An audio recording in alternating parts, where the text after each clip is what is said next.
Falando da silhueta cardíaca, a avaliação da silhueta cardíaca é feita de uma forma um pouco grosseira do ponto de vista radiológico. É evidente que é possível determinar as suas dimensões, nomeadamente através da construção do índice cardiotorácico, que já iremos ver, e podemos diagnosticar, como é lógico, quer um aumento global das cavidades cardíacas, quer ainda aumentos preferenciais de cavidades isoladas mediante o aparecimento de determinados sinais semiológicos. Também não deixa de ser importante o diagnóstico de calcificações projetadas na área cardíaca, que poderão ter duas origens fundamentais, valvulares ou pericárdicas, outras serão mais raras, como calcificações, por exemplo, de aneurismas pós-infarto, mas as mais frequentes são, de facto, quer as valvulares, quer as pericárdicas. Por último, pode-se diagnosticar também, do ponto de vista radiológico, a existência de derrame pericárdico. Há alguns sinais semiológicos bastante típicos, correspondem à visualização de uma silhueta cardíaca muito aumentada, normalmente com o que se costuma designar por uma silhueta em garrafão, e esta designação advém precisamente da disparidade que existe entre o grande aumento da silhueta cardíaca e um mediastino superior muito estreito. Porquê é que este sinal aparece? Simplesmente porque a reflexão do pericárdio se faz a nível dos grandes vasos e, portanto, o derrame não se estende livremente no mediastino, e o mediastino superior mantém, digamos, a sua dimensão normal, enquanto que a silhueta cardíaca fica muito aumentada. A acrescer a isso, em geral, para um coração daquele tamanho, entre aspas, existe uma vascularização pulmonar que é aparentemente normal. E estes dois sinais associados são, de facto, muito sugestivos de derrame pericárdico, cujo diagnóstico poderá ser facilmente efetuado por ecografia, por ecocardiografia. Neste diapositivo podemos então ver quais são os principais câmaras cardíacas que contribuem para a silhueta mediastínica. E, portanto, a azul estão desenhados os contornos, onde poderão fazer uma breve revisão das câmaras cardíacas. Eu gostaria só de chamar a atenção para o facto de, se olharem para a incidência posterior, se verificar que a aurícula esquerda, que não contribui para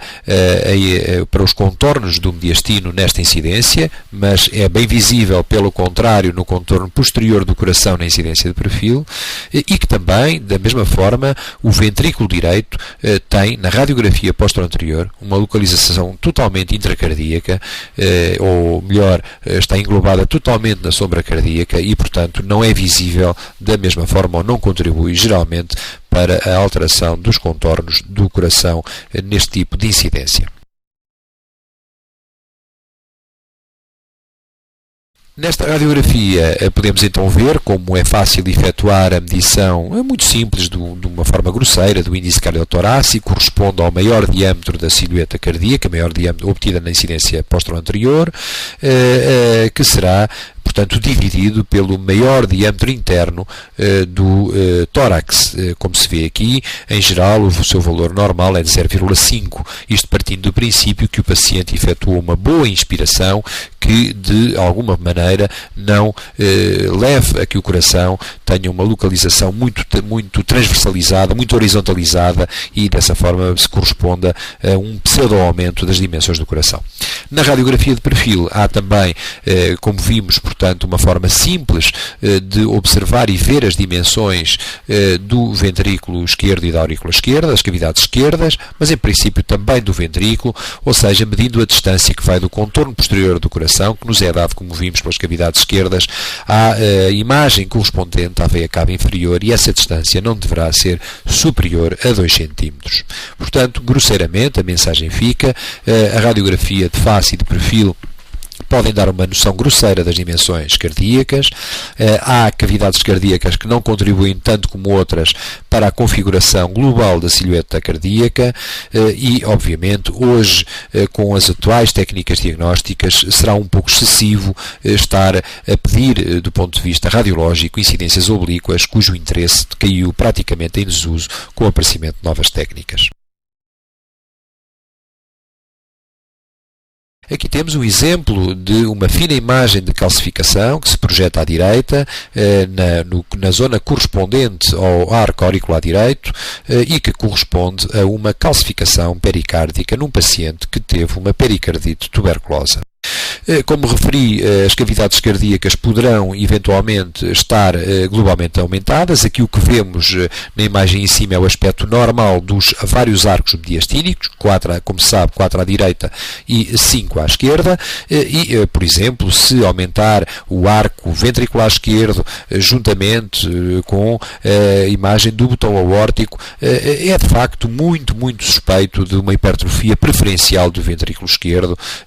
associada a uma procidência aórtica, o que poderá ser secundário, por exemplo, a uma valvulopatia aórtica. Já a cardiomegalia global levará a um aumento de todos os arcos que constituem a silhueta cardíaca e como anteriormente já tivemos a oportunidade de estudar. Aqui temos um exemplo de uma hipertrofia ventricular esquerda em que o que sobressai sobretudo é o grande aumento do arco ventricular esquerdo, o arco 9,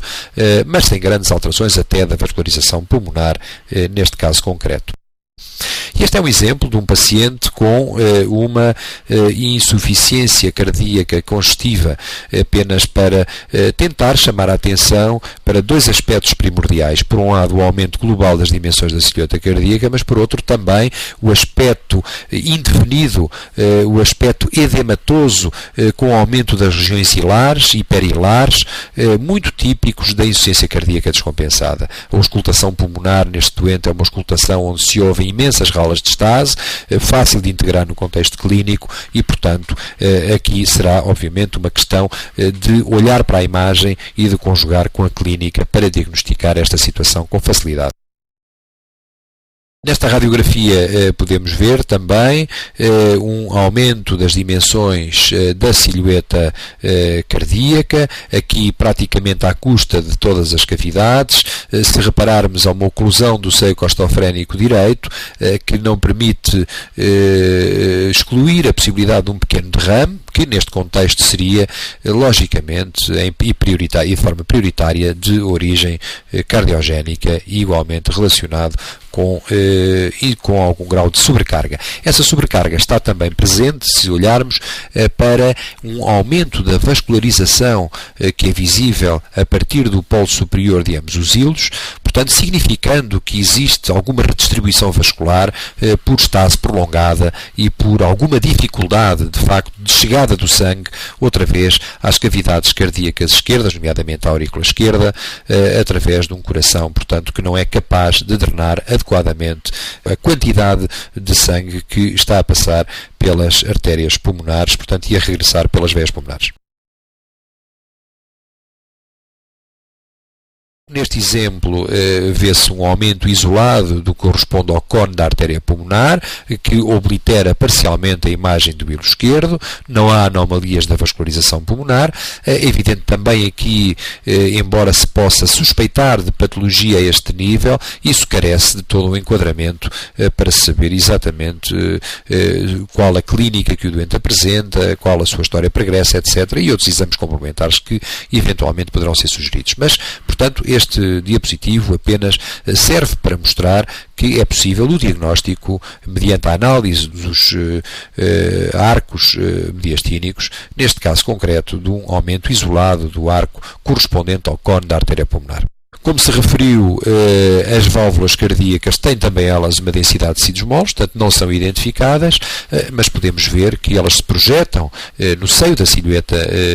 cardíaca. Esta é a posição para a aórtica, pulmonar, mitral e tricúspide e, portanto, a sua posição relativa poderá ser apenas inferida no seio da silhueta pela sua orientação, quer quando tem calcificações, quer quando existem, obviamente, próteses sintéticas.